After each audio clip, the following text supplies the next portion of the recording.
अगर इस भारत में नहीं, इस दुनिया के हर जाति वालों में आप श्रेष्ठ बनना चाहते हैं, वास्तव में आप श्रेष्ठ बनना चाहते हैं, तो इसकी आज्ञाओं को मानो। इसकी आज्ञाओं को मानने वाला आधुनिक दुनिया में कोई श्रेष्ठ आदमी था क्या बोलने से मैं 2 जन का नाम बताऊं। पहला आइंस्टाइन, इजरायली था, वो व्यवस्था को मानता। आइंस्टाइन के बारे में जाके सर्च करो, इजरायली था। आइंस्टाइन इजरायली था और बुद्धि में उससे बड़ा कोई नहीं था। Praise the Lord. उसका बोलते हैं इधर का या इधर का, दोनों में कोई एक नस जो हमारा ब्रेन को कनेक्ट करता है, वो थोड़ा ज़्यादा मोटा था, इसलिए वो अपना दिमाग को इंसानों में सबसे ज़्यादा इस्तेमाल कर पाया। एक है गैलीलियो ऐसा कुछ नाम का व्यक्ति, पेंटर। मोनालिसा नाम सुने कभी? मोनालिसा का पेंटिंग किया वाला पेंटर, वो इंसान जितना ग्रेट पेंटर और कोई नहीं। और वो म्यूजिक बजाने में भी बहुत एक्सपर्ट था। वो एक चित्र बनाया, कौन सा चित्र? यीशु मसीह और 12 चेलों का चित्र। और जहां जहां ब्रेड का टुकड़ा रखा था, वहां वहां इन लोग साइंटिस्ट लोग ढूंढना स्टार्ट किए, क्या खास बात है करके ढूंढने से जहां जहां ब्रेड का टुकड़ा रखा था ना, वहां संगीत छुपा था। पेंटिंग में जहां जहां ब्रेड जो रहता है ना, बन जिसको हम लोग तोड़ के खाते हैं, वो जिन जिन के हाथ में रखा था, वहां का लाइन जब बनाया गया, देखा गया, वो ऐसे लाइन में था कि उसको बजाने से म्यूजिक निकल रहा था। इतना ग्रेट पेंटर। ये दोनों ही लोग वचन को जानने वाले लोग थे। Praise the Lord. इसका मतलब उसकी आज्ञा मानने वाले कभी नीचे स्थान में नहीं रहेंगे। और एक अच्छा चीज बताता हूँ, उसके बाद हम लोग आगे जाएंगे। हम लोग जहाज को तो कितने लोग नहीं देखे ना, हवाई जहाज को कितने लोग टीवी में ऐसा उड़ते जाने से हम लोग देखते रहते हैं। उसको बनाने वाले राइट ब्रदर्स जो है, सही बोल रहा हूँ, उन लोग क्रिश्चियन लोग थे। इसका मतलब क्या है? वचन का पालन करने वाले। हम लोग जिस मोबाइल को बड़ा यूज कर रहे हैं ना, ये मोबाइल को बनाने वाला क्रिश्चियन आदमी था। Praise the Lord. क्या सोच रहे हो आप लोग? यूं ही बसे हो गया? नहीं भैया, कोई धर्मी व्यक्ति, कोई वचन का पालन करने वाला कुछ आविष्कार किया, उस आविष्कार को हम लोग यूज कर रहे हैं, बस। समझ में आ रहा है? हाँ, आई तो।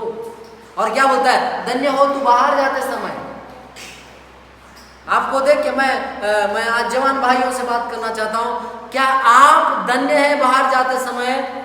आपका स्पोर्ट्स बाइक को लेकर आप रट से निकल जाते हैं, और आप जिसके बगल से रट से निकले हैं वो आपको धन्य नहीं, वो आपको शराब दे देगी, ये जाके गिरेगा।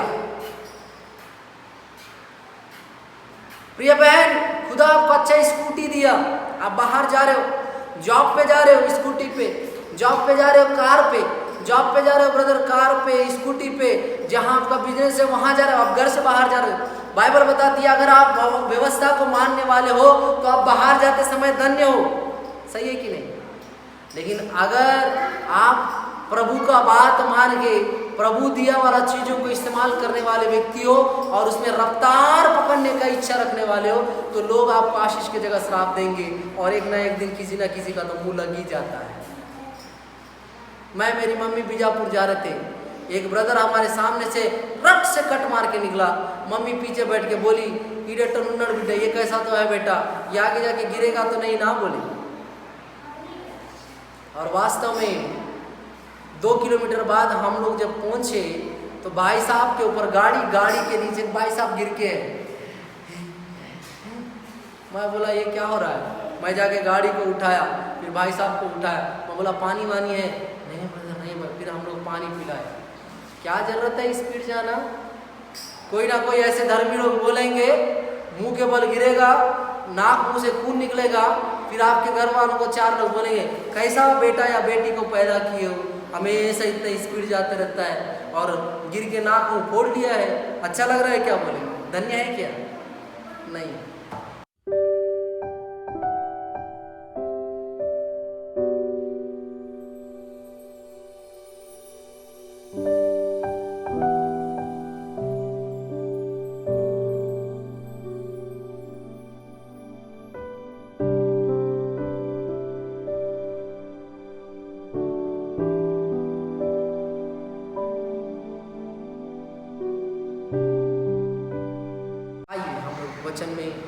जाने के पहले प्रार्थना करें, आंखों को बंद करें।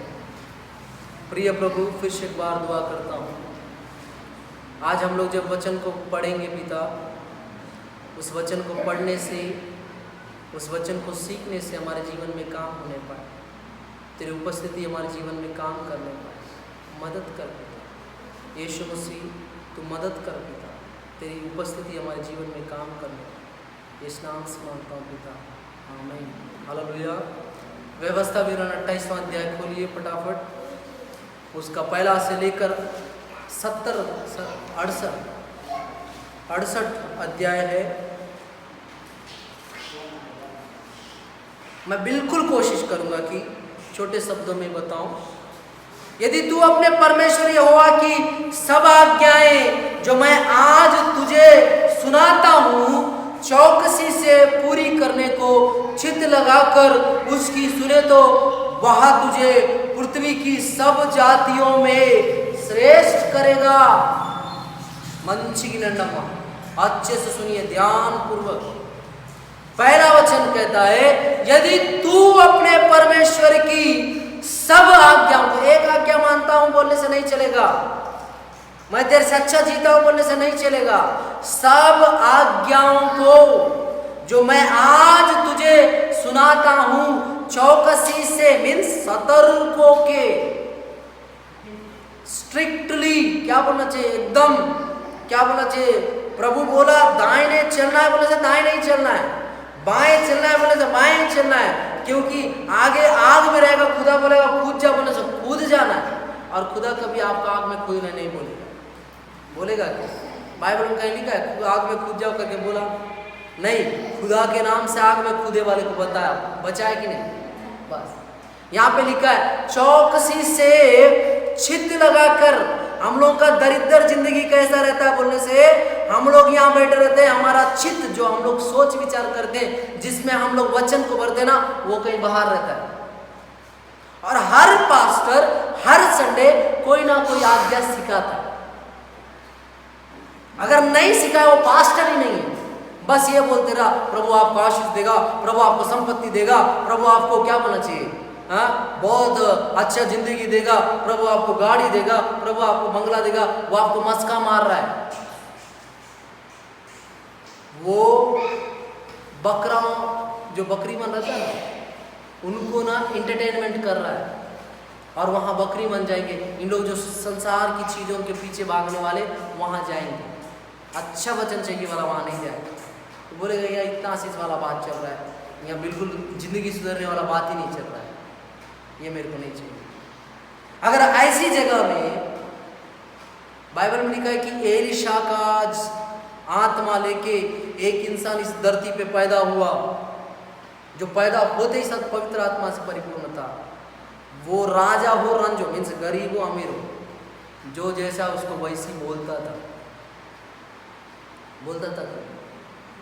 वो हेरोदेस राजा को बोला तू अपनी बीवी, तू अपनी भाई की बीवी को रखा है, ये तेरे लिए गलत है। बोला हाँ,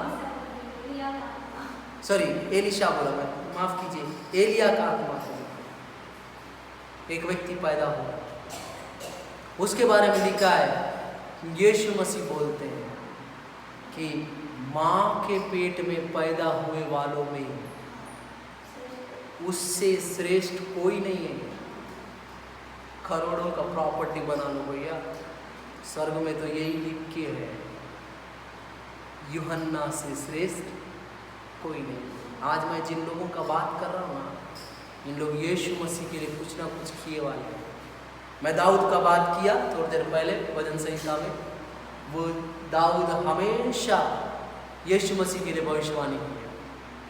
और ये यूहन्ना कौन है पता है? ये बोला मैं वो व्यक्ति हूं जो मेरे आने वाले के लिए रास्ता तैयार कर रहा हूं। और वो सेनाओं के परमेश्वर जो पुत्र बन के आया, उनको बपतिस्मा दिया वाला व्यक्ति का बात कर रहा हूं। अगर वो आज के दिन कलीसियाओं में खड़े हो जाएंगे ना, अगर यूहन्ना जी बपतिस्मा देने वाले यूहन्ना कलीसियाओं में खड़े हो जाएंगे, मैं लिख के दे रहा हूं 25% विश्वासी चर्च में रहेंगे, 75% भाग जाएंगे। वह ऐसा उंगली दिखा के बोलेगा, ए सांप के बच्चों, तुम्हें किसने जता दिया कि आने वाले विपत्ति से भागो? बोलेगा कि नहीं? बोलेगा ना। अच्छा है कि मैं यूहन्ना नहीं, मैं आशीष जीवन एटिस्ट, मैं पूरा ठोकने ही वाला बात नहीं करता हूँ। Praise the Lord. यहाँ पे लिखता है चित्त लगाकर, चित्त लगाकर सुनो, वह तुझे पृथ्वी की सब जातियों में श्रेष्ठ करेगा। अगर कोई व्यक्ति बोलता है मोटिवेशन स्पीक, सोचो यहाँ बड़े बड़े मोटिवेशन स्पीकर लोग भारत में आ गए, उन लोग लंबा लंबा स्पीच देने से लाखों लोग सुन के तालियां बजा के हो करके चिल्लाते रहे। भाई जला मैं भी बताना चाहता हूँ, अगर इस भारत में ही नहीं, इस दुनिया के हर जाति वालों में आप श्रेष्ठ बनना चाहते हैं, वास्तव में आप श्रेष्ठ बनना चाहते हैं, तो इसकी आज्ञाओं को मानो। इसकी आज्ञाओं को मानने वाला आधुनिक दुनिया में कोई श्रेष्ठ आदमी था क्या बोलने से मैं 2 जन का नाम बताऊं। पहला आइंस्टाइन, इजरायली था, वो व्यवस्था को मानता।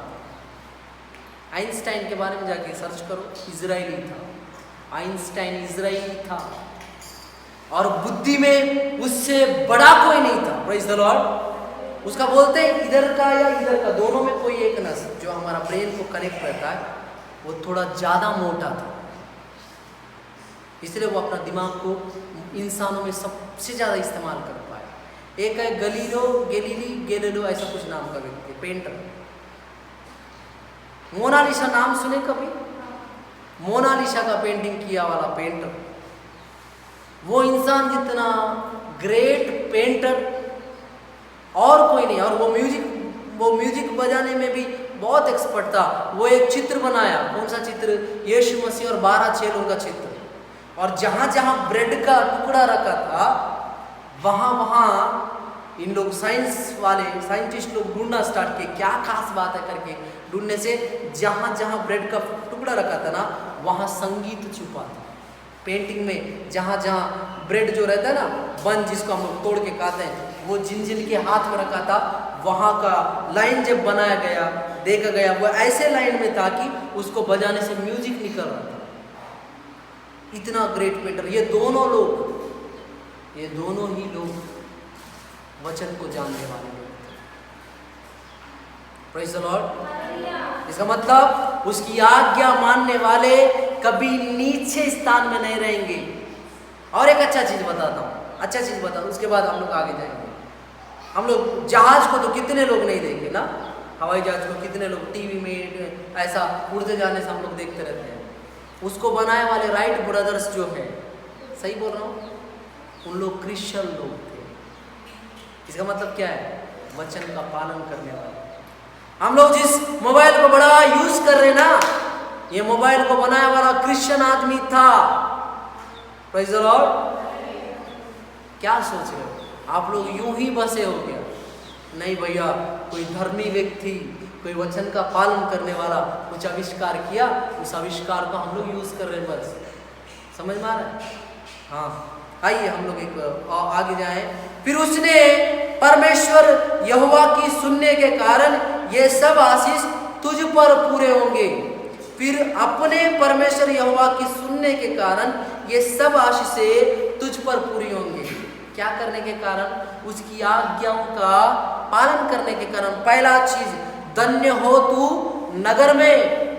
इसका मतलब क्या है? तू जिस नगर में रहेगा ना, लोग तुझको देखते सब बोलेंगे अच्छा हो, धन्य व्यक्ति। जिसको यहोवा ने धन्य कहा, उसको कोई और कुछ बोल सकता है क्या? किसी की औकात बदल के रख दे यीशु मसीह का बात को? नहीं है भैया, ऐसा कोई पैदा ही नहीं हुआ है और होगा भी नहीं। Praise the Lord. और क्या बोलता है? धन्य हो तू खेत में। अगर तू खेती बाड़ी करने वाला किसान है बेटा, तो यहोवा का वचन का पालन करने के कारण तू खेत में भी धन्य है। खेत में कौन धन्य था? इसहाक धन्य था। Praise the Lord. समझ में आ रहे हो? यहाँ गुलकर सारा दवाई वगैरह रासायनिक पदार्थ डाल के DAP यूरिया दुनिया का सब डालने पर भी 100% धान नहीं निकल रहा है। निकल रहा है क्या? एक बोरी बोने से 100 बोरी किसी का निकल रहा है क्या? अगर ऐसा निकल रहा तो मैं उसके पास काम करके किसानी सीखना चाहता हूँ, जॉब छोड़ के। थोड़ा सा मेरे को मैसेज कर देना। एक बोरी धान बोने से 100 बोरी निकल रहा है, ऐसा कोई व्यक्ति आज इस धरती पे है तो मेरे को मैसेज कर देना, मैं आऊंगा भैया आपसे किसानगिरी सीखने। मेरे पास 2 एकड़ है, अच्छा फसल निकल जाएगा। Praise the Lord. नहीं है, नहीं है। और लिखा है धन्य हो तेरी संतान। हमारा संतान को देख के लोग इरिटेट हो रहे हैं, किसके पेट में पैदा हुआ ऐसा नालायक लड़का, ऐसा नालायक बेटी। आज टिकटॉक और ये मौज कर दी, ये दुनिया भर का बनाने वाले कुछ बहनों के विषय में कुछ लोग कमेंट करते हैं। शर्म लाज नहीं है क्या? थोड़ा सा शर्म करो। एक बहन बिग बॉस में गई थी, मैं उनका नाम लेना नहीं चाहूँगा। उसके बाद वो अपने वस्त्रों के कारण बहुत फेमस है। और बोले कोई तो कमेंट कर दे, मैं बीते दिनों मेरे को क्या बोलना चाहिए, मैं ऐसी न्यूज़ देखते रहता हूँ तो मेरे को उसमें दिख रहा था, कोई यूज़र उनका फॉलोअर कमेंट किया, शर्म करो मैडम, लाखों का प्रॉपर्टी है आपके पास, पहनने के लिए ढंग का कपड़ा नहीं है, बोल दिया। शर्म करो मैडम, बोल दिया। सतर्क हो जाना बहन। मैं वेस्टर्न के खिलाफ नहीं हूँ, मैं वेस्टर्न के खिलाफ नहीं हूँ, मीन्स विदेश वाले जैसा पहनते हैं वैसा पहनने के खिलाफ नहीं हूँ। आज जो आप सब पहन रहे ना उसमें आधा से ज़्यादा वेस्टर्न ही है। हमारे भारत वाले लंगोटी वाले ये मत बोलना। और बहन लोग क्या लगाते हैं, वो क्या बोलना चाहिए, साड़ी पहनने वाले बहन लोग, ये सारा इधर उधर से आया वाला चीज़ बनी है। हमारा खुद का कोई फॉलो नहीं कर रहा है, अभी लेटेस्ट ज़िंदगी जी रहे, अलग बात है। यहाँ लिखा है तू तेरी संतान क्या होगी, धन्य है। आज हमारे को देख के हमारे माँ बाप को धन्य है बोल रहे हैं। अगर नहीं बोल रहे हैं तो इसका मतलब हम लोग जो संतान हैं, हम लोग गए भी थे लोग। हम जैसा संतान उनको पैदा होने से अच्छा कि उन लोग बांझ रहे थे। मेरी बात। और उसके बाद तेरी भूमि की उपज और गाय बैल भेड़ बकरी आदि, गाय बैल नहीं लिखा सर, माफ कीजिए, गाय और भेड़ बकरी आदि पशुओं के बच्चे। क्या आपके घर में रहने वाला, अभी तो गाय बैल नहीं रहता, कुत्ता वगैरह रहता है पालने के लिए, वो कुत्ता भी धन्य में के लिस्ट में आ जाएगा अगर आप प्रभु की आज्ञा मानते हो तो। बहुत सारे गाय बैल भेड़ बकरी कौन पाल रहा है, कुत्ता मन पाल ले रहे, मुर्गी मन पाल ले रहे। हम लोग गांव में रहते हैं, छत्तीसगढ़ का, मैं बीजापुर का, भोपालपट्टनम का, रुद्रपुर में रहता हूँ। क्लियर होना चाहिए देखने वालों को, हमारे यहाँ मुर्गी कुत्ता ऐसा चीज़ बिल्ली मन पाला जाता है। तो खुदा बोलता है कि आपके घर में पैदा होने वाले पशु के बच्चे क्या होंगे, धन्य रहे, आशीष पाए। और नीचे धन्य हो तेरी कोठरी, धन्य हो तेरी धन्य हो तेरी कोठरी और तेरी कटौती, धन्य हो तू भीतर आते समय, धन्य हो तू बाहर जाते समय। कुछ लोगों को मैं ये बताना चाहूँगा, आप कभी भी बाहर जा रहे, एक्सीडेंट हो रहा है, इसका मतलब आप परमेश्वर का आज्ञा नहीं मान रहे। धन्य हो तू बाहर जाते समय, धन्य हो तू भीतर आते समय। कब आपको धन्य है बोलेंगे, मालूम आप बाहर तो गए, वापस आते समय कुछ अच्छा चीज़ लेके आओगे ना, तब आपके बच्चे और आपके वाइफ, आपके माता पिता आपको धन्य कहेंगे। ये अच्छा चीज़ कैसा आएगा, आप प्रभु का डर भय में जीने तो प्रभु दिलाएगा। सही है कि नहीं? फुकट का हर चीज़ मिल जाता है, लेकिन प्रभु में जियो तो। और क्या बोलता है, धन्य हो तू बाहर जाते समय। आपको देख के मैं आज जवान भाइयों से बात करना चाहता हूँ, क्या आप धन्य हैं बाहर जाते समय? आपका स्पोर्ट्स बाइक को लेकर आप रट से निकल जाते हैं और आप जिसके बगल से रट से निकले हैं वो आपको धन्य नहीं, वो आपको शराब दे देगी, ये जाके गिरेगा। प्रिय बहन, खुदा आपको अच्छा स्कूटी दिया, आप बाहर जा रहे हो, जॉब पे जा रहे हो स्कूटी पे, जॉब पे जा रहे हो कार पे, जॉब पे जा रहे हो ब्रदर कार पे, स्कूटी पे, जहां आपका बिजनेस है वहां जा रहे हो, आप घर से बाहर जा रहे हो। बाइबल बताती है अगर आप व्यवस्था को मानने वाले हो तो आप बाहर जाते समय धन्य हो। सही है कि नहीं? लेकिन अगर आप प्रभु का बात मान के प्रभु दिया वाला चीजों को इस्तेमाल करने वाले व्यक्ति हो और उसमें रफ्तार पकड़ने का इच्छा रखने वाले हो तो लोग आपको आशीष की जगह श्राप देंगे और एक ना एक दिन किसी ना किसी का तो मुंह लग ही जाता है। मैं मेरी मम्मी बीजापुर जा रहे थे, एक ब्रदर हमारे सामने से रट से कट मार के निकला। मम्मी पीछे बैठ के बोली, ईडे टनुन्नड़ बेटा ये कैसा तो है बेटा, ये आगे जाके गिरेगा तो नहीं ना बोली। और वास्तव में 2 किलोमीटर बाद हम लोग जब पहुंचे तो भाई साहब के ऊपर गाड़ी के नीचे भाई साहब गिर के मैं बोला ये क्या हो रहा है। मैं जाके गाड़ी को उठाया, फिर भाई साहब को उठाया, मैं बोला पानी वानी है, नहीं ब्रदर नहीं। फिर हम लोग पानी पिलाए। क्या जरूरत है स्पीड जाना। कोई ना कोई ऐसे धर्मी लोग बोलेंगे, मुंह के बल गिरेगा, नाक मुंह से खून निकलेगा, फिर आपके घर वालों को 4 लोग बोलेंगे कैसा बेटा या बेटी को पैदा किए हो, हमेशा इतना स्पीड जाते रहता है और गिर के नाक मुंह फोड़ लिया है, अच्छा लग रहा है क्या बोले, धन्य है क्या। नहीं। आगे यह ऐसा करेगा कि तेरे शत्रु जो तुझ पर चढ़ाई करेंगे तुझसे हार जाएंगे। वे एक मार्ग से तुझ पर चढ़ाई करेंगे परंतु तेरे सामने से 7 मार्गों से होकर भाग जाएंगे। आपको एक बात पता है, ये वर्ड इजराइल देश के लिए पूरा होता है। इजराइल देश जहां पे उसके चारों ओर 7 देश है और 7 देश उसका दुश्मन है। अगर इजराइल देश से कोई एक देश लड़ना स्टार्ट करने से बाकी 6 भी स्टार्ट हो जाता है।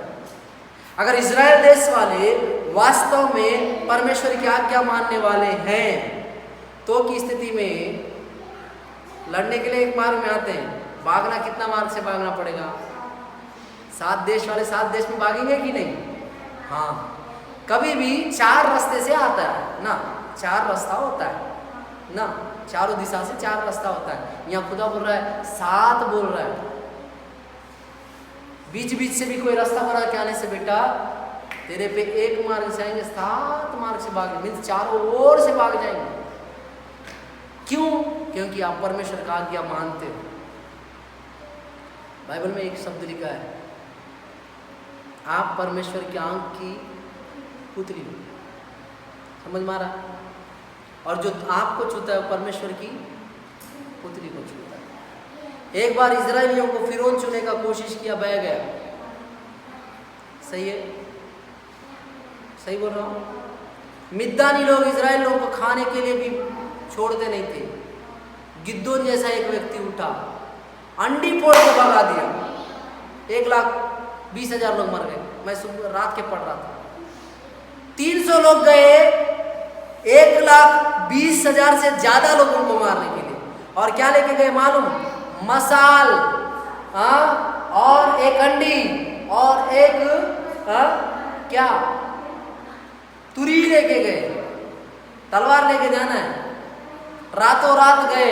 इन लोग गिद्दोन को परमेश्वर बोला था सिर्फ 300 लोगों को लेके जाना, और 300 लोग गए। और ये 300 लोग कैसे वाले थे मालूम? कुत्ता जैसा पानी पिए वाले, चपर चपर चपर करके। परमेश्वर बोला ये कुत्ता जैसा पानी पिए ना, ये लोग थोड़ा इरिटेटेड है, लेकिन इसी 300 लोगों को लेके जाना। और तू किसको जीतेगा मालूम? मिद्यानी। बाइबल लिखा है अनगिनत थे उन लोग, जिनको गिन ही नहीं सकता उतना ऊंट। और उन लोग मिद्यानी लोग खड़े होके क्या इजरायलियों को सताने के लिए स्टार्ट हो गए थे। और मिद्यानी लोग कौन थे मालूम? इस्माइली लोग थे। और ये मिद्यानियों से युद्ध करने के लिए एक बेवकूफ आदमी 300 लोगों को लेके गया। कोई सुनने वाला क्या बोलेगा? कोई सुनने वाला क्या बोलेगा? 1,30,000 लोग, 20,000 लोगों को मारने के लिए 300 लोगों को भेजने से सुनने वाले बोलेगा मूर्ख हो क्या बोलेगा। लेकिन परमेश्वर बोला 300 लोगों के साथ ही मैं तेरे को जय दूंगा। Praise the Lord. अंडी लेके जाके जय लेके आए हैं। आपको तलवार लेके जाने का जरूरत नहीं है। युद्ध जब खुदा करता है ना, तलवार लेके जाने का जरूरत नहीं है। 2 वर्ड से पूरा युद्ध जीत गए। क्या बोले? जब क्या बोलना चाहिए? गिद्दोन बोला कि मैं जैसा करूं वैसी करना। गिद्दोन भी लिया अंडी, वो पटका, बोला यहोवा की तलवार, गिद्दोन की तलवार। 300 लोग चारों ओर से इनको घेर रही है। उन लोग भी हंडी पटके और बोले यहोवा की तलवार, गिद्दोन की तलवार। रात का बात था। और बोलने के बाद गिद्दोन जैसा ही तुरही फूका, 300 लोग तुरंत फूकना स्टार्ट कर दिए। पूरा भीड़ में हलचल मच गया। इन लोग तलवार लेके कोने कोने पुलिस, अंधेरा तो था। बाइबल में लिखा है वो एक दूसरे को ही भोंक मारे करके लिखा है। आपको खुदा जिताना है तो अंडी को भी इस्तेमाल करके जिता देगा।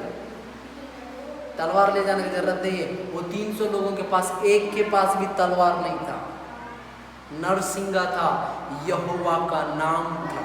Praise the Lord. इसलिए बोलता है तेरे पर जितने लोग शत्रु बन के आए हैं, तेरे से लड़ने आए हैं, उन लोग क्या करेंगे? 7 मार्ग से होके भाग जाएंगे। और हम लोग खुद क्या करते हैं? खुद ही भगाने के लिए तैयार हो जाते हैं। आगे वाले इतने लोग आए कि 7 मार्ग से भागने ही वाले हैं भैया, तो उन लोग 1-2 लोग नहीं आएंगे। अगर आप खड़े हो जाओगे ना, वो आपको भगा देंगे। अगर वचन को लेके खड़े हो जाओगे तो उन लोग भाग जाएंगे। बोलो हालेलुया। और लिखा है यदि तेरे कत्तों पर जितने कामों में तू हाथ लगाएगा उन सबों पर यहोवा आशीष देगा। इसलिए जो देश तेरा परमेश्वर यहोवा तुझे देता है उसमें वह तुझे आशीष देगा। यदि तू अपने परमेश्वर यहोवा की आज्ञाओं को मानते हुए उसके मार्गों पर चले तो वह अपनी शपथ के अनुसार तुझे अपनी पवित्र प्रजा करके स्थिर करेगा। अपनी शपथ काया कौन? यहोवा परमेश्वर। आप जो काम करने जाओगे ना, वो काम में भी सक्सेस मिलेगा। वो हम लोग एक बात खुद से पूछना, हम लोग कोई काम करने जाते हैं उसमें सक्सेस मिल रहा है? मिल रहा है क्या? सही बताना। 90% काम में सक्सेस ही नहीं मिलता, फिर भी पसीना बहा बहा के काम करते हैं, सक्सेस नहीं मिल रहा है। 1 महीना काम करने के बाद पेमेंट ही नहीं मिला, क्या सक्सेस मिला है बताओ? मिला है? सक्सेस मिला है? इसका क्या मतलब है? हम लोग पूरा व्यवस्था का पालन नहीं कर रहे हैं, इसलिए सक्सेस नहीं मिल रहा है। अगर परमेश्वर का व्यवस्था का पालन करने वाले होते तो वो हमारे अधिकारी के सपने में खुदा जाके बोलता है तेरे नीचे जो 2 बच्चे लोग काम कर रहे हैं वो मेरे बच्चे हैं, मैं कौन हूँ पता है? सेनाओं का यहोवा, उनका पेमेंट उसको दे देना, वरना देख मैं तेरे साथ क्या क्या करता हूँ। अब्राहम के विषय में उसकी पत्नी को ले गए वाले क्या बोलना चाहिए? उस व्यक्ति को नहीं बोला क्या? फिरौन को बोला, इसहाक को बोला, है कि नहीं? हमारे विषय में क्यों बात नहीं कर रहा है खुदा? हमारे दुश्मन हमारे ऊपर एक टांग पे आ जा रहे हैं, उनको क्यों नहीं डरा रहा है? क्योंकि हम लोग व्यवस्था को पालन नहीं कर रहे। हालेलुया। इधर देखो जल्दी से, नीचे एक शब्द लिखा है, मैं उसको पढ़ूंगा। यहोवा तुझे पूंछ नहीं किंतु सिर ही ठहराएगा, और तू नीचे नहीं परंतु ऊपर ही रहेगा। यदि परमेश्वर यहोवा की आज्ञा जो मैं आज तुझे सुनाता हूं तो उसकी मानने में मन लगा कि चौकसी करे। समझ में आ रहा है? प्रभु आपको पूंछ नहीं बनाएगा। वो पूंछ किधर रहता है? पीछे। आपको क्या बनाएगा? सिर बनाएगा। आप जिस बिजनेस को पकड़े हो, अगर वास्तव में आप प्रभु को मानने वाले व्यक्ति हो तो उस बिजनेस में आप सिर बन के रहोगे। हो सकता है आप बिजनेस कराने वाले नहीं, उसमें कोई एम्प्लॉय हो तो पूरा बिजनेस आपके कंधों पे चलेगा। Praise the Lord. अगर आप कोई ऑफिस में काम करते हो तो वो ऑफिस के सारे लोग आप पे निर्भर रहेंगे। क्यों? आपको परमेश्वर वहां सिर बनाएगा। आपके ऊपर कितने भी अधिकारी लोग, आपको एक बात बताऊं, अच्छा उदाहरण दे रहा हूं, काम बोलने से मेरे को याद आया। यूसुफ फिरौन के राजा के नीचे प्रधानमंत्री का काम कर रहा था कि नहीं? लेकिन क्या फिरौन का सिर ऊंचा उठाया गया कि यूसुफ का सिर ऊंचा उठाया गया? और बाइबल में लिखा है यूसुफ क्या बोलना चाहिए? पोतीफर के घर में रहा, परमेश्वर वहां आशीष दिया। जेल में डाला गया, जेल में रहने वालों के पास आशीष दिया गया, और जेल से निकल के राजा फिरौन के पास गया, फिरौन के पास भी उसको आशीष मिला। क्यों मालूम? यूसुफ छोटे छोटे चीजों में भी प्रभु को मानता था। सही बोल रहा हूँ? और वहां बाइबल में लिखा है मिस्र में फिरौन सिर्फ नाम मात्र का राजा था, पूरा काम दाम कौन करता था? यूसुफ करता था। मैं आपसे काम करने वाले क्या एम्प्लॉयमेंट से बोल रहा हूँ, वो आप ऑफिस में काम करते हो, कंपनियों में काम करते हो, या कोई दुकान में काम करते हो, मैं नहीं जानता। मैं आपसे पूछ रहा हूँ, क्या आप अपने ऑफिस के, अपने कंपनी के, अपने दुकान के सिर जैसा हैं? नहीं है, इसका मतलब ये है कि आप परमेश्वर की आज्ञा को नहीं मानते। प्रभु बोलता है मैं आपको पूंछ नहीं रखूंगा, सिर रखूंगा। या तो खुदा आगे रखता है या तो पीछे रखता है, बीच में नहीं रखता है। बीच में शैतान रखता है, चलता है सब चलता है, चलता है सब चलता है बोलने वाला, बीच में खुदा नहीं रखता है। या तो तू पानी कुनकुना है, सॉरी, या तो तू ठंडा रहे या तो तू गर्म रहे। तू ठंडा रहने से मैं गर्म कर दूंगा। मेरे पास ऐसा हीटर है कि जिंदगी गर्म हो जाएगी। Praise the Lord. हाँ, या तो तू गर्म है, तेरे को मैं और गर्म कर दूंगा, तेरे को चूहे वाले जल जाएंगे, तू नहीं जलेगा। हालेलुया। लेकिन तू क्या है बेटा, कुनकुना है, तेरे को कोई भी पी लेता है। Praise the Lord. तेरे को कोई भी यूज कर लेता है, कोई भी तेरे को चाट के चला जाता है। Praise the Lord. समझ में आ रहा है? ऐसा नहीं चलेगा। समझ में आ रहा है? हाँ, चाशनी भी हो तो गर्म चाशनी रहना। मीन्स मेरा कहने का तात्पर्य, आप बहुत मीठे हो तो गर्म चाशनी जैसा रहना चाहिए। हाँ? और हमारे यहाँ भाई साहब को पता है, जो हम लोग क्या बोलना चाहिए, जलेबी खाते ना, गरम गरम में ही मज़ा आता है। ठंडा जलेबी थोड़ा अलग सा स्मेल करता है। या तो तू ठंडा रहे या तो गर्म रहे। और मैं आपसे बोल रहा हूँ, आप जलेबी जैसे व्यक्ति हैं, तो मीठे जलेबी जैसे व्यक्ति हैं, तो मैं आपसे खुल के बोल रहा हूँ कि इतना मीठा जलेबी रहना तो भी आपको मसीहो लोग ही चखना चाहिए। Praise the Lord. लास्ट बकवास नहीं, नीचे जाते हैं। और जिन भी परंतु यदि तू अपने परमेश्वर यहोवा की बात को ना सुने, उसकी सारी आज्ञाओं और विधियों के पालन करने में जो मैं आज सुनाता हूँ चौकसी नहीं करेगा, तो ये श्राप तुझ पर आ पड़ेंगे। जितना मैं ऊपर बताया ना, वो सब श्राप में। धन्य हो तू नगर में, वहां पे आएगा। धन्य हो तू, श्रापित हो तू नगर में, श्रापित हो तेरा खेती, श्रापित हो तू बाहर जाने में, श्रापित हो तू अंदर आने में, श्रापित हो तेरे बच्चे, श्रापित हो तेरी कोठरी, श्रापित हो तेरा क्या कटोरा। Praise the Lord. श्रापित हो तेरा खेत। यहाँ ये सब श्राप लिखा है। और एक चीज और लिखा है, 22वां वचन देखो, यहोवा तुझको 6 रोग से और ज्वार और दाह और जलन से, तलवार और जुलस और गेरूही से मारेगा। ये सब ये उस समय तक तेरा पीछा करेंगे जब तक तेरा सत्यानाश ना हो जाएगा। आपको एक बात बताता हूँ, 6 रोग पता है आपको? आपको आइडिया है क्या रोग है? टीबी मीन्स महामारी जैसे रोग। और दूसरा क्या? ज्वार, जलन। मेरे को जलन हो रहा है शरीर पूरा, कुछ लोग का गवाही रहता है, मेरे को जलन हो रहा है शरीर पूरा, मेरे को यहाँ जलन हो रहा है, वहाँ जलन हो रहा है, यहाँ दर्द हो रहा है, वहाँ दर्द हो रहा है, मेरे को बुखार रोज आ रहा है, अंदर ही अंदर बुखार आ रहा है, बार ही बार बुखार आ रहा है। कुछ लोगों को वो कुछ और ही बुखार है, लवेरिया बोलते हैं उसको, वो बुखार कभी उतरता नहीं है। Praise the Lord. समझ में आ रहे हो? मैं उधर ही आता हूँ, इधर उधर जाके मेरा टारगेट ही वो रहता है। Praise the Lord. फिर मलेरिया है, पीलिया है, अभी कोई तो डेंगू आया बोलते हैं, चिकनगुनिया क्या बोलते हैं जी, डेंगू के पहले क्या आया था? टाइफाइड आया। हाँ, अभी क्या आया? बुखार जैसा वाला ही जी, कोरोना भी, सर्दी खांसी बुखार, ये सब क्या है? परमेश्वर की ओर से आया वाला है। और कैसा वाला है? ये आपको तब तक परेशान करेंगे जब तक आपका नाश ना हो जाए। और खुदा मेरे को जो वचन बोलने के लिए बोला है वो ये सब नहीं है भाई, वो ये है। देखो 53 में आ जाना।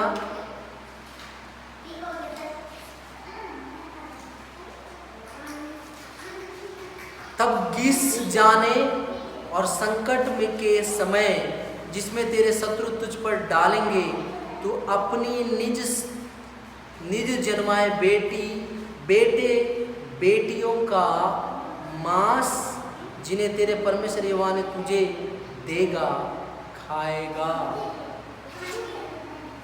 यहाँ बात हो रहा है कि आप जो संकट में गिरने वाले हो, आज्ञा नहीं मानने के कारण, व्यवस्था से दूर रहने के कारण, जो बच्चों को परमेश्वर आपको दिया है उनके ऊपर गिर के आप उनको खा लोगे। हो सकता है आज हम लोग बुद्धिजीवी लोग हैं, आधुनिक दुनिया में जीते ना, हम लोग इंसान को, अपने बच्चों को नहीं खाते, लेकिन इनडायरेक्टली बात बोले तो उन लोग जो पसीना खून खून पसीना का कमाई रहता है ना, वो कमा के लाने से उस पर जीने वाले कुछ माँ बाप लोग रहते हैं। अच्छा है कि मेरे माँ बाप लोग ऐसा नहीं है, कुछ ज़्यादा ही अच्छे हैं कि मैं 1 रुपया देने पर भी नहीं लेती, ये मेरा दुख है। तो बात ये है कि आप उनका खून पसीने को खा रहे हो, या लिखा है ना तुम उसका मांस खा रहे हो, लिखा है ना। जो आज्ञा नहीं मानने वाले लोग रहते ना, उनके जीवनों में बहुत परिश्रम रहता है। और नीचे लिखा है, और तुझ में जो पुरुष कोमल अति सुकुमार हो, वह भी अपने भाई, अपनी प्राण प्रिय, अपने बचे हुए लड़कों को क्रूर दृष्टि से देखेंगे। यहाँ बस खाने का बात चल रहा है, लेकिन मैं यहाँ संसार के बहन भाइयों का बात करूँगा। यहाँ पे लिखा है सुकुमार पुरुष जो लोग हैं, कोमल, उनको माने क्रूर दृष्टि से। आज कितनी बहन लोग भाई लोग नहीं है, हाँ, अपने पड़ोस में रहने वाले, अपने दोस्त बहनों को, हाँ, ऐसे बहुत सारे लोगों को कुदृष्टि से देखने वाले। क्यों देख रहे हो भैया अपने से? अभी मैं एक स्टेटस देखा था कि एक ब्रदर बाइक में जा रहा है, कार में 2-4 बहन लोग रखे, ए हैंडसम थोड़ा देखना, ए हैंडसम थोड़ा देखना। बगल वाली बोल रही है ये मिलने से कहाँ जाती रे, समझ में आ रहा? ऐसा घटिया जिंदगी जी रहे हैं दुनिया वाले। और आपको एक बात बताता हूँ, वो जिंदगी हमारे अंदर नहीं आएगा करके मत सोचना। हमारा मोदी सरकार की दया और कृपा से सारे बच्चों के हाथ में मोबाइल आ गया, हर घटिया चीज उस मोबाइल में है, बस उन लोगों को खोलना आना चाहिए। और मैं ये भी बोल रहा हूँ, आपके बच्चे आपसे 10 गुना ज़्यादा तेज है, आपको नहीं आता होगा, उन लोगों को बहुत कुछ आता है।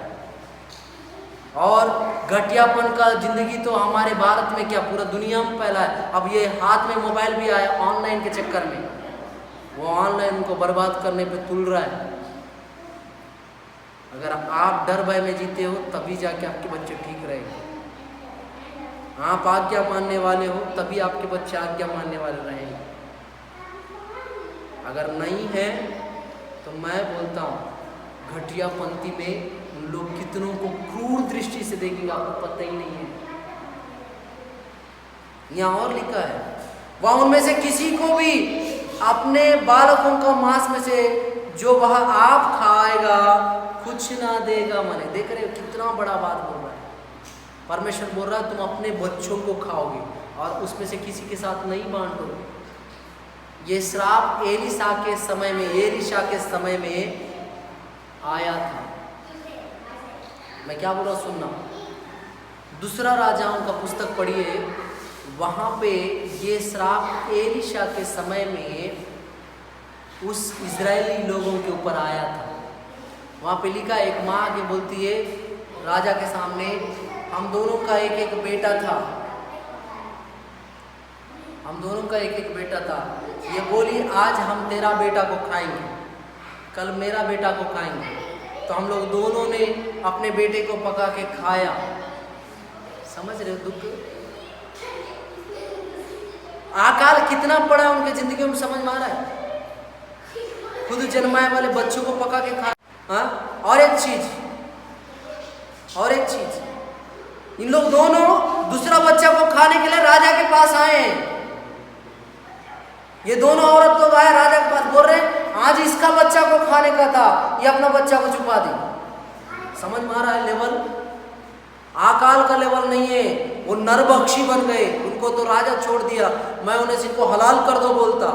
अच्छा है कि मैं अच्छा टाइम में पैदा नहीं हुआ, सही बता रहा हूँ, अच्छा टाइम में पैदा नहीं हुआ। पता नहीं कितने लोग के गर्दन उड़ जाते मेरे हाथ से। अरे एक बच्चा को खाए हो तुम लोग, जानवर जैसा, शेर जैसा, खून पीने वाला जानवर जैसा एक बच्चे को पका के खाए हो, और दूसरा बच्चा को पका के खाने के लिए मेरे पास आके बात कर रहे हो। वो बात सुन के उस टाइम का राजा अपना वस्त्र फाड़ दिया और एलिशा को बोला, वो एलिशा जिसके पास वो तो बड़ा बात करता था, यहोवा का भक्त है ना, उसको पकड़ के ला, उसका गर्दन चाहिए बोल दिया। कैसे कुछ बोला? तो उसके कुछ लोग एलिशा के पास आते साथ एलिशा बोला, आज ही इतना में ये मिलेगा, जाके राजा को बताना। तुम्हारा जो क्या बोलना चाहिए द्रोही राजा, वो भी आ रहा है तुम्हारे पीछे, बोल दिया। उसका हार्ट मेरे को सुनाई दे रहा है। उस टाइम में एलिशा का सिर ऊंचा उठाएगा। क्यों मालूम? वो परमेश्वर का आज्ञा मानता था। सही बोल रहा हूं? ये परिस्थिति आया है भैया, आपको भी आने वाला है। इससे पहले वो परिस्थिति आए, परमेश्वर का आज्ञा मानना स्टार्ट करना।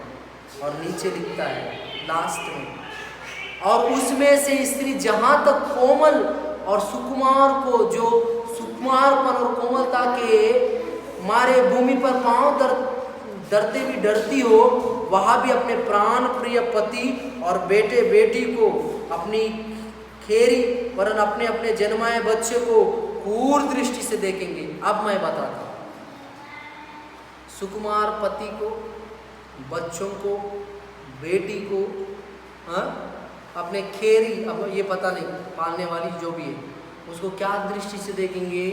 क्रूर दृष्टि से। वहाँ पे परमेश्वर खाने का बात कर रहा है, लेकिन आज का जनरेशन खाने का बात नहीं है। आज माँ और बेटी को पढ़ता ही नहीं है, या तो माँ धर्मी नहीं है या तो बेटी धर्मी है। बाप और बेटे के बीच में कोई तालमेल ही नहीं है, पढ़ता ही नहीं है उनका, हमेशा झगड़ते रहे। क्रूर दृष्टि से देख रहे ना। बाप को कभी कभी लगता होगा बेटा को मार दूं करके, बेटा को कभी कभी लगता है बाप को मार दूं करके। वहां भी तो मारने का ही बात चल रहा है ना। और कलीसियाओं में विश्वासी लोग पास्टर को भी क्रूर दृष्टि से देख रहे हैं, और पास्टर लोग भी पापा विश्वासियों को भी क्रूर दृष्टि से देख रहे हैं। या देखने का ही बात चल रहा है ना। मैं कुछ गलत जा रहा हूँ क्या? नहीं, ये सब इसलिए हो रहा है, दोनों में कोई एक वचन का पालन करने वाला नहीं है, आज्ञाओं को मानने वाला। यही वचन अगुवाई हुआ था, क्रूर दृष्टि से देखना। क्यों एक दूसरे को क्रूर दृष्टि से देख रहे हैं? क्यों हमारे रिश्तेदार हम लोग को दुश्मन लग रहे हैं? क्यों हमारा पड़ोसी हमको दुश्मन लग रहा है? क्यों हमको अपना पास्टर, अपना विश्वासी, अपने पति पत्नी बेकार लग रहे हैं? क्रूर दृष्टि से देख रहे हैं। इसका मतलब आप और मैं वचन में नहीं है। अगर हम लोग वचन में होते तो अपने पड़ोसी को अपने समान प्रेम करते। यहाँ पे ये नहीं लिखा है तो अपना हाथ काट के खाएगा करके लिखा है क्या? नहीं, तो दूसरे काट के खाएगा करके लिखा है। इसलिए अगर आप अपने पड़ोसी को अपने समान प्रेम करते तो उसको क्रूर दृष्टि से नहीं देखो। अपने दुश्मन को भी प्रेम करो करके यीशु मसीह सिखाया। आप अगर अपने दुश्मन को प्रेम करते तो उसको क्रूर दृष्टि से नहीं देखोगे। आप अपने पास्टर को प्रेम करने से उसको क्रूर दृष्टि से नहीं देखोगे। आप अपने विश्वासी को प्रेम करने से उसको क्रूर दृष्टि से नहीं देखोगे। ये क्रूर दृष्टि से देखने का आदत आपके जीवन में ऐसी नहीं आया ब्रदर, ऐसी नहीं आया सिस्टर। ये श्राप है। नफरत से लोगों को देखना श्राप है। दुश्मनी से लोगों को देखना श्राप है। हालेलुया। और ये श्राप से आपको छूट जाना है या छूट जाना है, इसका मतलब ये है कि आपके अंदर वचन आना है, परमेश्वर का आज्ञाएं आना है। मैं बताना तो बहुत कुछ बता सकता हूँ। आप ऑलरेडी मैं 1 घंटे के ऊपर वचन बता दिया। जहाँ तक मैं आज इसलिए बोलना चाहता हूँ, अगर आप किसी को क्रूर दृष्टि से देख रहे, इसका ये ही मतलब है आपके अंदर श्राप काम कर रहा है, नफरत करने वाला श्राप। वो क्रूर दृष्टि से क्यों देख रहे हैं? मार डालने के लिए। आप किसी को मार डालते समय देखना चाहते हैं, इसका मतलब आपके अंदर वो श्राप है। वो श्राप क्यों काम कर रहा है बोलने से, आप प्रभु का आज्ञाओं को, विधियों को नहीं माना। वो भी 1-2 नहीं, संपूर्ण आज्ञा को मानना है करके लिखा है। सही है? तो दया करके आप आशीष के भागी हो। धन्य हो तू चर्च में, धन्य हो तू मीटिंग में, धन्य हो तू गीत गाते समय, धन्य हो तू आराधना कराते समय। ऐसा बोलना चाहिए। समझ में आ रहा है? धन्य हो तू प्रार्थना करते, चर्च का बात करना।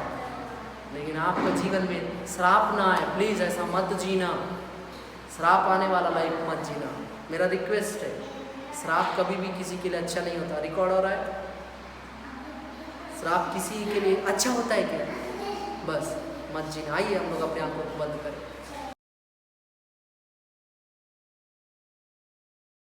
एक बार दुआ करता हूँ। आशीष और श्राप के वचन मैंने आपके बच्चों को बता दिया है। एक वचन तो नहीं बताया, लेकिन जितना मेरे से हो सका बताया पिता। यहाँ बैठे सब लोग यूट्यूब पे, फेसबुक में इस वचन को देखने वाले सब लोग आशीष के भागी होने पाए। इसका मतलब यह है कि वो तेरी व्यवस्था को पालन करने वाले होने पाए। पिता, मैं प्रार्थना करता हूँ यहाँ बैठे लोग, बाहर में देखने वाले सब लोगों को तेरी व्यवस्था का पालन करने का अनुग्रह को प्रदान कर पिता। वो श्राप को पाने वाले ना हो, वो ज्वार क्षय रोग से वो पिता परमेश्वर शरीर के दुर्बलताओं में पड़ के जीने वाले नहीं होने पाए पिता, लेकिन तेरे समान होने पाए, तेरे समान होने पाए पिता। ओ हालेलुया। ये वचन को सुने वाले सब लोगों के जीवन में आशीष आने पाए पिता, मदद कर, यीशु के नाम से मांगता हूँ पिता, आमीन।